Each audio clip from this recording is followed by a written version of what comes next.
अवकाळी पावसाने माधवनगर पोलीस स्टेशनचे छत कोसळून मोठे नुकसान झाले असून चौकीत कोणी नसल्याने सुदैवाने जीवितहानी झाली नाही। याविषयी माहिती अशी की माधवनगर येथील शुक्रवार पेठ रोडवर माधवनगर पोलीस स्टेशन आहे। मयत यल्लाप्पा शुभान शेवाळे यांच्या मालकीच्या जागेत 1990 सालापासून हे पोलीस स्टेशन या इमारतीत सुरू आहे। या पोलीस स्टेशनची इमारत जुनी असून याची वेळोवेळी देखभाल दुरुस्ती होणे आवश्यक होते, मात्र दुर्दैवाने तसे झाले नाही।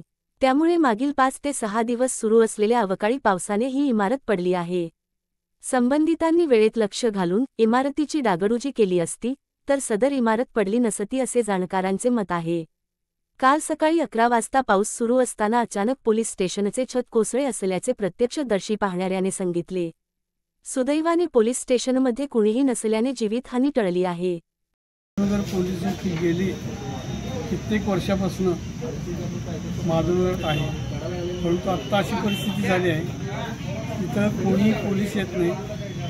पोलीस स्टेशन आज पडलेलं आहे। ओंकार रेवाळेंनी त्यांना कल्पना दिलेली होती, परंतु कोणी त्याकडे बघितलेलं नाही, दुर्लक्ष केलं आहे आणि आज अशी परिस्थिती। आज सकाळी पोलीस स्टेशन ढासळले।